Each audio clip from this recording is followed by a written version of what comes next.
दोस्तों यूएबीओ ने जो है 24 और 25 मार्च को ऑल इंडिया बैंक स्ट्राइक का नोटिस दिया था, जिस नोटिस के बाद यहाँ पे आईबीए और सीएलसी दोनों ही हरकत में आ गया। और आईबीए ने जो है कि यूएबीओ को मीटिंग के लिए बुलाया रेसिडुअल इशू को 13 मार्च को यहाँ पे, जो कि इस यहाँ पे 13 मार्च को मीटिंग ख़त्म हो गई। उसके बाद जो है कि यहाँ पे एआईबीए का सर्कुलर आता है और इस सर्कुलर में ये बताते हैं कि क्या क्या मुद्दों पर डिस्कशन हुआ और क्या क्या यहाँ पे हुआ। दोस्तों अगर आप नहीं जानते हैं कि जो यहाँ पे स्ट्राइक की नोटिस दी गई उसमें क्या क्या मुद्दे थे, तो आप यहाँ पे क्लिक करके आप देख सकते हैं कि उसमें क्या क्या मुद्दे थे। मैंने इस वीडियो में बताया है, तो आप अच्छी तरह से समझ सकते हैं कि यहाँ पे मुद्दे क्या थे। तभी आपको यहाँ पे समझ में आएगा कि इस रेसिडुअल जो यहाँ पे मीटिंग में क्या क्या बातें हुई हैं और किन चीज़ों पर यहाँ पे जो है निष्कर्ष यहाँ पे निकल के आया हुआ है। और यहाँ पे जो है कि सबसे हॉट टॉपिक जो है कि 5 डेज़ वीक बैंकिंग, उसके बारे में बात करेंगे। तो लास्ट तक जरूर इस वीडियो में बने रहिएगा, जिससे आपको पूरी डिटेल पता चल सके कि इस मीटिंग में क्या हुआ है। वन बाय वन यहाँ पे डिस्कस करेंगे कि इस मीटिंग में जो भी यहाँ पे पॉइंट्स इस सर्कुलर में दिए गए हैं उसमें क्या लिखा गया है।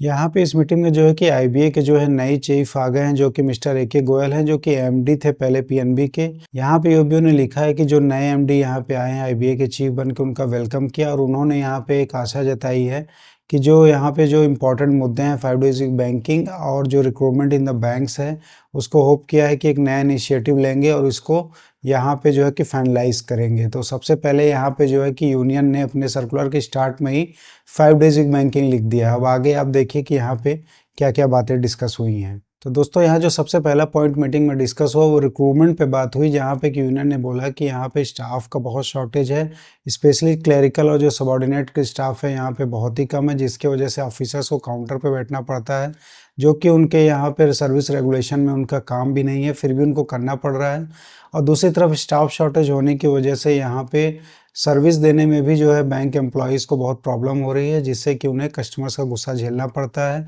और कई बार लड़ाई की भी नौबत आ जाती है और कंप्लेंट्स भी होते हैं। इस पे आईबीए ने कि रिस्पांस दिया है कि हर बैंक की मैन पावर की अपनी पॉलिसी है और वो उस हिसाब से यहाँ पे रिक्रूटमेंट करता है। इस पे यूएबीओ का जवाब था कि जो गवर्नमेंट जो यहाँ पे मेजर स्टेक होल्डर है उसको इंटरवीन करना चाहिए और यहाँ पे नए रिक्रूटमेंट्स करने चाहिए, जिससे कि वर्क प्रेशर और वर्क लाइफ बैलेंस यहाँ पे मेंटेन हो। और यहाँ पे जो है कि गवर्नमेंट की एक ज़रूरत है सही में कि यहाँ पे रिक्रूटमेंट की जाए और एक बेटर सर्विस जो है कि पब्लिक को मिल सके। दूसरा मुद्दा यहाँ पे दोस्तों लीव बैंक का था। लीव बैंक में यहाँ पे इंट्रोड्यूस करने की बात की गई थी, लेकिन अभी तक शुरू नहीं हो पाया। इसमें कहा गया था कि यहाँ पे जो है कि लीव यहाँ पे लोग डोनेट कर सके या कंट्रीब्यूट कर सके और इसको ऐसे लोगों के लिए एक सैंक्शन लीव दिया जाए जो मेजर एलिमेंट है, मेजर इलनेस है, उसके इलाज के लिए वहाँ पे जिनकी लीव्स ख़त्म हो चुकी हैं उनको ये प्रोवाइड किया जा सके। तो इस बात पे भी यहाँ पे जो है यूबीओ ने इस मुद्दे को उठाया। इस पे जो है आईबीए ने कहा है कि इसको फर्दर डिस्कस किया जाएगा और इसको डिसाइड किया जाएगा इम्प्लीमेंट करने के लिए। तीसरा मुद्दा यहाँ पे दोस्तों ग्रुप मेडिकल इंश्योरेंस का था, जिसमें कि यूबीओ ने कहा है कि जो भी प्रीमियम है यहाँ इंश्योरेंस के प्रीमियम का वो बैंक बियर करे। इस पे आईबीए ने कहा है कि वो कॉस्ट एनालिसिस करेंगे और यहाँ पे क्या कॉस्ट है उसके बाद जो है कि यहाँ पे डिसीजन लेंगे। फर्दर डिस्कशन होगा जब ये पॉलिसी जो है कि रिन्यूअल के टाइम पे आएगी, तो उस समय ये इसके पहले डिस्कशन करके इस मुद्दे को यहाँ पे जो है कि फाइनलाइज करेंगे। चौथा पॉइंट यहाँ पे अपडेशन ऑफ पेंशन और एक्स ग्रेशिया का था, जिसपे कि यहाँ पे आईबीए ने साफ कहा है कि अपडेशन ऑफ पेंशन जो है कि सब जुडिस है, मतलब कि यहाँ पे कोर्ट में वो विचाराधीन है और अभी इस पर कोई फैसला नहीं आया, वो कोर्ट में पेंडिंग है, इसलिए इस पर वो कुछ नहीं कर सकते। इसके बाद एक्स ग्रेशिया की बात की गई, तो एक्स ग्रेशिया का इम्प्रूवमेंट की बात की गई है और शायद यहाँ पे पॉइंट एक्स ग्रेशिया का इसलिए है क्योंकि वी बैंकर्स ने जो है यहाँ पे ऑलरेडी सीएलसी में जो है कि यहाँ पे केस किया हुआ है, कंप्लेन किया हुआ है, जिसकी वजह से शायद अब एक्स ग्रेशिया का यहाँ पे मुद्दा ला रहे हैं। अगर आपने वो वीडियो नहीं देखा तो आप चैनल पे जाकर उस वीडियो को देख सकते हैं कि क्यों कंप्लेन किया है और क्या वहाँ पे चीज़ें थी जिसकी वजह से वी बैंकर्स को कंप्लेन करना पड़ा। इसके बाद यूबीओ ने बोला है कि आईबीए को एक गाइडलाइन जारी करने के लिए कि जो प्राइवेट बैंक्स अभी भी एक्स ग्रेशिया नहीं दे रहे हैं रिटायरीज को, वो प्राइवेट बैंक्स को एक बार फिर से जो है कम्युनिकेशन करें और रिटायरीज को जो एक्स ग्रेशिया देने के लिए बोले यहाँ पे। इसके बाद यूबीओ ने इस पॉइंट के अंदर ये भी मुद्दा उठाया कि जो सुपर एनुएशन होता है उसमें जो है कि स्पेशल अलाउंसेस जो हैं उसको भी इंक्लूड किया जाए, उसको बेनिफिट दिया जाए स्पेशल अलाउंस को ऐड करके, क्योंकि दोस्तों ये स्पेशल अलाउंस यूबीओ ने ही चालू कराया जिसपे कि हमारा बाकी डीए कुछ भी यहाँ पे नहीं बनता है, वो हमारी फाइनलाइज सैलरी का पार्ट नहीं होता है। तो यहाँ पे अब इनको प्रॉब्लम दिख रहा है, ये यहाँ पे इसकी बात नहीं कर रहे हैं कि इस स्पेशल अलाउंस को मर्ज किया जाए बेसिक पे में, लेकिन यहाँ पे बात कर रहे हैं कि सुपर एनुएशन में इसको जो है इंक्लूड किया जाए। तो आप इस पॉइंट को भी देख सकते हैं। तो यहाँ पे जो है कि आईबीए ने बोला है कि ये भी जो मुद्दा है कि वो सब जुडिस है, वो भी कोर्ट में ये भी विचाराधीन है, तो इस पर वो कुछ नहीं बोल सकते हैं। इसके बाद दोस्तों 5वां पॉइंट इम्प्रूवमेंट इन पेंशन की बात की गई है, जहाँ पे यूएबीयू ने कहा है कि पेंशन जो है अगर 20 साल सर्विस अगर कंप्लीट कर लेता है तो और यहाँ पे रिज़ाइन करता है या छोड़ता है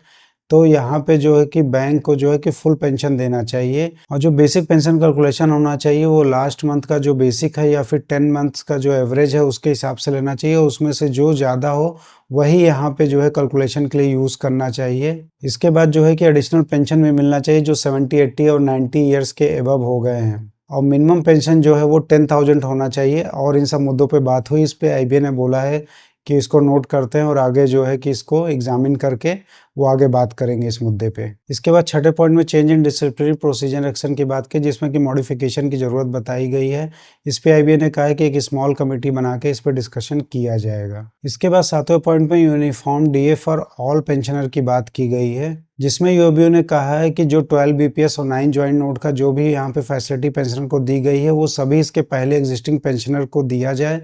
आपको नहीं पता है तो मैं यहाँ पे बता देता हूँ कि जो कि हमारा यहाँ पे पेंशनर्स हैं उनको जो भी पहले बीपीएस होता है वो उन्हीं एग्जिस्टिंग के लिए होता है, उस पर फर्दर पीरियड के लिए। उसके पहले के जो पेंशनर्स हैं उनको वही पेंशन मिलती रहती है, उसमें कोई भी अपडेशन नहीं होता है।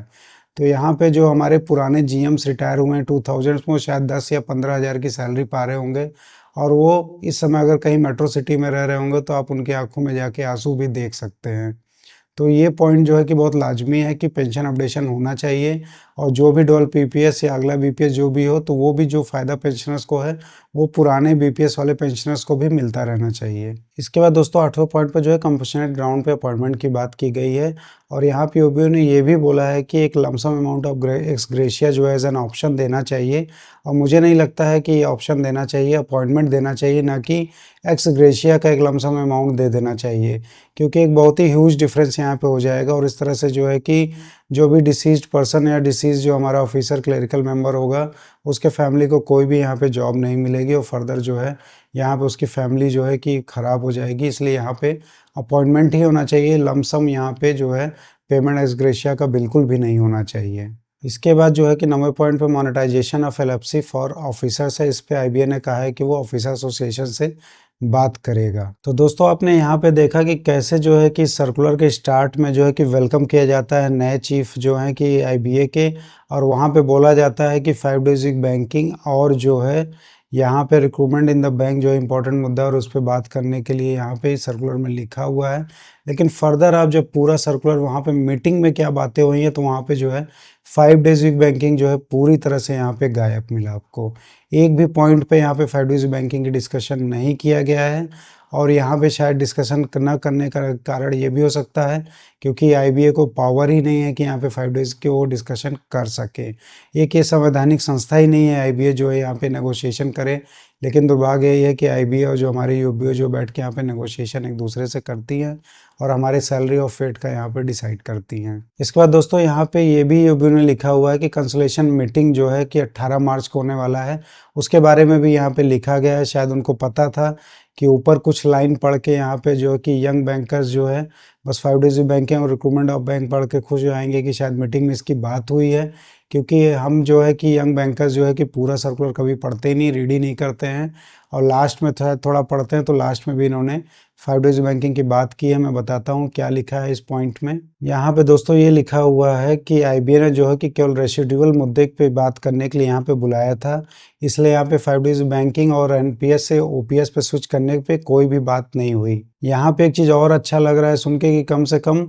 यूनियन को पता चल रहा है कि लोग एनपीएस को छोड़ के ओपीएस में जाना चाहते हैं, तो एटलीस्ट इसको मुद्दे में लाया है। लेकिन क्या यहाँ पे रेसिडुअल मुद्दे में 5 डेज बैंकिंग नहीं था? हम सभी लोग यहाँ पे जानते हैं कि सब जो स्ट्राइक करने के लिए तैयार है वो 5 डेज बैंकिंग के लिए है, और ये भी वन ऑफ द रेसिडुअल मुद्दा है 5 डेज बैंकिंग, जो हमारे इस बीपीएस ने इसके पहले के 2 बीपीएस पे यहाँ पे चल रहा है और अभी तक यहाँ पे इम्प्लीमेंट नहीं हो पाया है। और यहाँ पे दिखाने के लिए लिखा है कि ये इंपॉर्टेंट मुद्दे हैं एजिटेशन के 5 डेज बैंकिंग, ताकि अगर इनको ये पता चल जाए कि 5 डेज बैंकिंग यहाँ पे लोग बात ही नहीं कर रहे हैं तो कोई स्ट्राइक करने जाएगा ही नहीं। तो दोस्तों आप क्या सोचते हैं कि यहाँ पे 5 डेज बैंकिंग की आईबीए के साथ बात होनी चाहिए थी? भले वो संवैधानिक संस्था नहीं है, नहीं उसके पावर में है एटलीस्ट, लेकिन यहाँ पे एक पॉइंट तो रखना चाहिए था 5 डेज़ वीक बैंकिंग का। अब क्या आपको लगता है कि सीएलसी में यहाँ पे बातें होंगी, और क्या 5 डेज़ वीक बैंकिंग के मुद्दे के बिना यहाँ पे जो है कि आप क्या स्ट्राइक के लिए तैयार हैं? तो आप ज़रूर कमेंट करके बताइए कि आपको क्या लगता है कि 5 डेज़ वीक बैंकिंग के बिना मुद्दे के आप स्ट्राइक करेंगे। और 18 मार्च की जो भी दोस्तों मीटिंग होगी, वहाँ पे जो भी यहाँ पे सर्कुलर आता है मैं आपको ज़रूर बताऊंगा, इसलिए इस चैनल को ज़रूर लाइक शेयर एंड सब्सक्राइब कर लीजिए, जिससे और भी लोग जान सके कि यहाँ पे किस मुद्दों पे यूबीओ ने बात किया है और क्या टॉपिक था, और उनको ये भी पता चल सके कि यहाँ पे 5 डेज़ वीक बैंकिंग की कोई भी बात नहीं हुई है, केवल बस इंपॉर्टेंट मुद्दा लिख दिया गया है, लेकिन शायद यूबीओ को ये इंपॉर्टेंट मुद्दा नहीं लग रहा है।